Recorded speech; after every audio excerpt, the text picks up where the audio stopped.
Welcome back. I've just taken delivery of all my PIR and battens for the cladding. I just set it out in here because a lot of the PIR is a bit damp. It rained last night and obviously where I got it from, they stored it outside.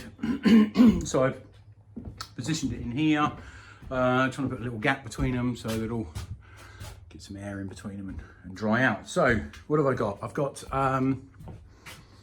I've got 9 sheets of 100 mil, and that is for the ceiling, for the roof.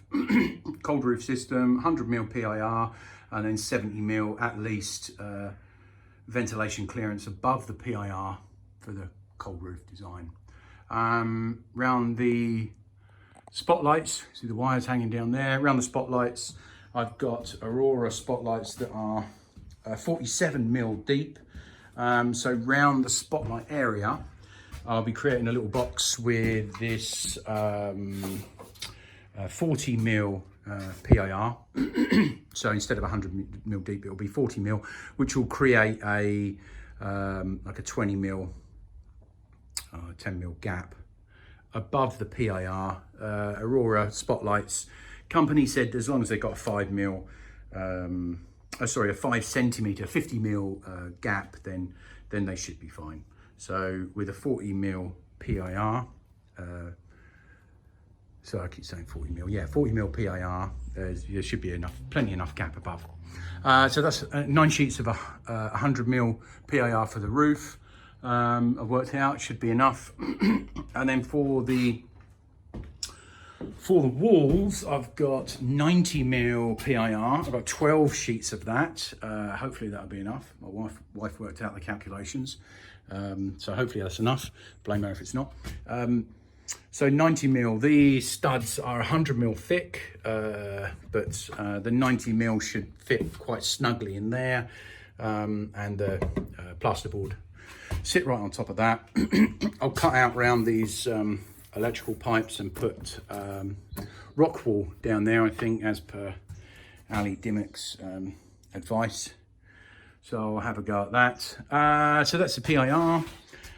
Before I do the PIR, I'm looking at doing the battening on the outside, just in case I nail through and miss one of the studs and go into the wiring. So I don't want to hide the wiring with the PIR and then find I've pierced some of my electrical cable. So I've got, I think there are 54 2x1 3.6 meter battens. It's 54 2.1 3.6 meter battens, and I'll be double battening as per the recommendation of Ali again. I'll be going vertical first and then horizontal on top of that. So there'll be like a 2-inch gap behind any cladding that I'm putting on for good airflow and ventilation and water drainage behind the cladding.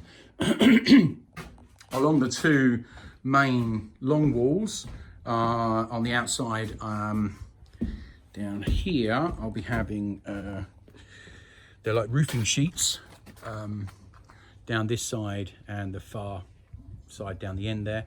They're galvanized roofing sheets from Cladco, and I've ordered them, but they're about a 4 or 5 week delivery time. So I'll get the battens on, and then putting the Cladco roof sheets on the wall.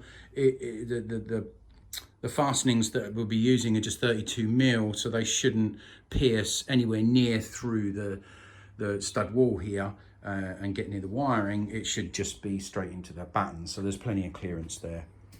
So this weekend I'll start the battening and see how far we get, and once all the battening's done, I'll even batten on the front. Oh yeah, so the front, I'm doing the 2 sides.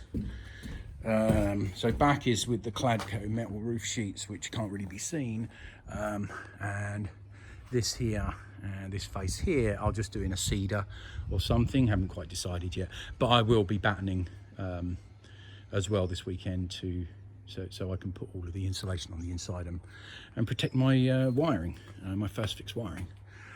Okay, that's it for now. I'll do something when I get onto the battening. Thanks very much.